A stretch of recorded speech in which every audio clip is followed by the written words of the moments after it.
Good morning boys. इस बार आप लोगों के पास पहुंचने में थोड़ा सा टाइम ज़्यादा लगा है, लेकिन आज मैं आप सभी के लिए प्रोनाउन पार्ट 2 लेकर आया हूं और इसमें आप लोग देखेंगे कि किस तरह से आप इनको, चाहे स्पीकिंग हो, चाहे वो रीडिंग हो और राइटिंग हो, तीनों में हम किस प्रकार से इन प्रोनाउन का यूज़ कर सकते हैं। तो अब मैं आपको सीधा व्हाइट बोर्ड की तरफ ले जाता हूं और आपको समझाता हूं कि प्रोनाउन पार्ट 2 में किन प्रोनाउन को किस तरह से यूज़ करना है। तो चलिए चलते हैं व्हाइट बोर्ड की ओर।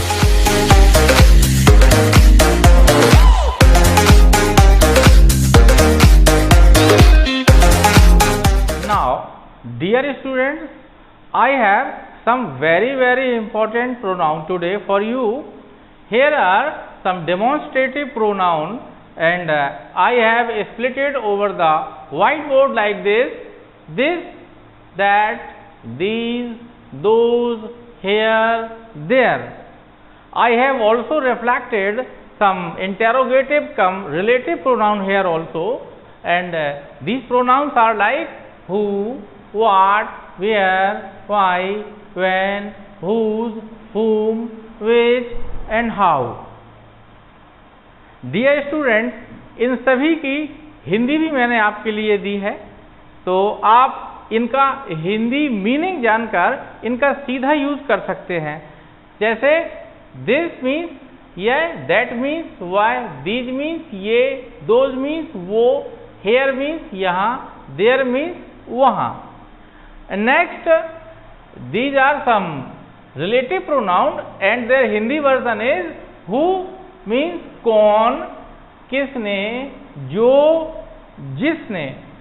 what means क्या, where means कहाँ या जहाँ, why means क्यों, when means कब, जब, whose means किसका, किसकी, जिसका, जिसकी, whom means किसको, जिसको, which means कौन सा, और ये हमेशा ऑप्शन यानी विकल्प के लिए यूज होता है।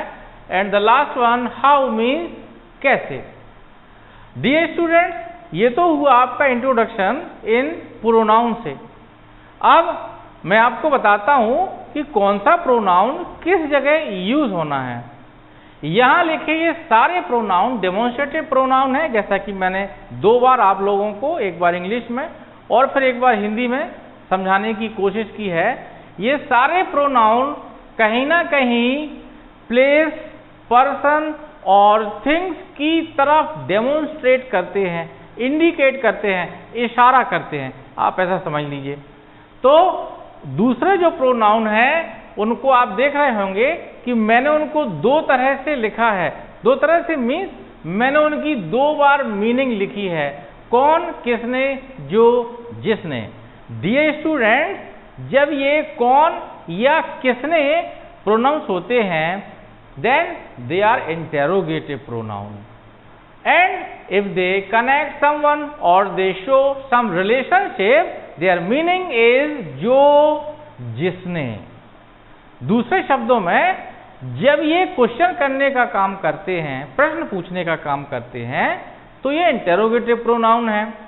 And at the same time जब यही रिलेशन बताने लगते हैं तो ये रिलेटिव प्रोनाउन हो जाते हैं। इनको इनकी मीनिंग के बेस पर बहुत ही इजीली हम सेंटेंस में यूज कर सकते हैं, whether we want to write, read और speak, it doesn't matter, everything is same. However speaking is very easy then reading और राइटिंग। सो कुछ एग्जाम्पल भी आप लोगों के लिए हैं। उनका इंग्लिश वर्जन मैंने लिखा है, हिंदी में नहीं लिखा है, लेकिन मैं हिंदी में आपको उनको समझाऊंगा ज़रूर। ये केवल आपको ये बताने के लिए है कि आप किस तरह से इनकी प्रैक्टिस कर सकते हैं। इवन आप इनको लिखकर भी प्रैक्टिस कर सकते हैं, बोलकर भी इनको प्रैक्टिस कर सकते हैं। पहला सेंटेंस जो लिखा हुआ है वो इस तरह से है this is my friend whose name is Rakesh. Suppose मैं इंट्रोडक्शन दे रहा हूं अपने फ्रेंड का और मैंने कहा दिस इज माई फ्रेंड, ये मेरा मित्र है, हुज नेम इज राकेश, जिसका नाम राकेश है। Now whose here is relative pronoun because it shows some relationship between noun and relative pronoun. I think ये चीज आपको क्लियर हो रही होगी।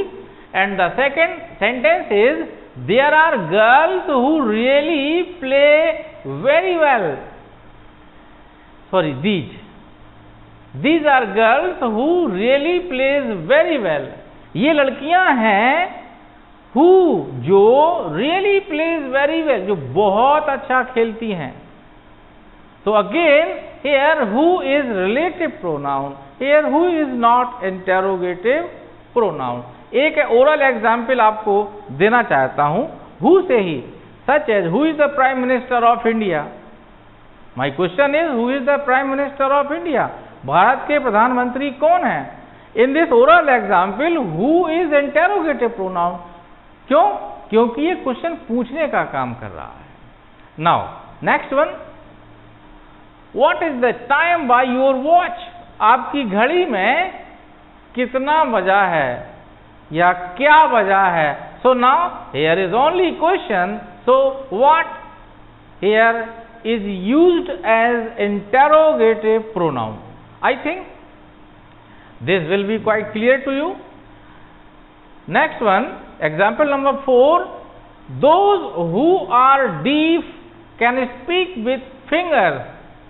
those, वो लोग who, जो are deaf, बहरे हैं, can speak with fingers, उंगलियों से बोल सकते हैं। जैसा कि आप सब जानते हैं कि जब भी डीफ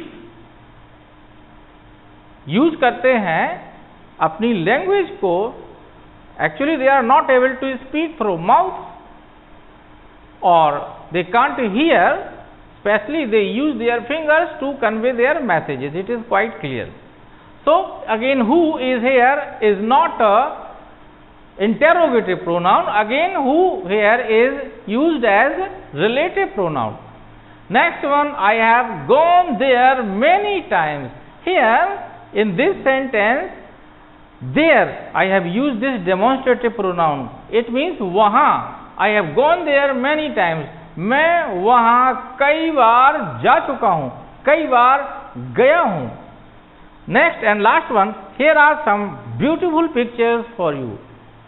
यहाँ आपके लिए मैंने कुछ फोटोज कलेक्ट की हैं, इसका हिंदी मीनिंग ये है।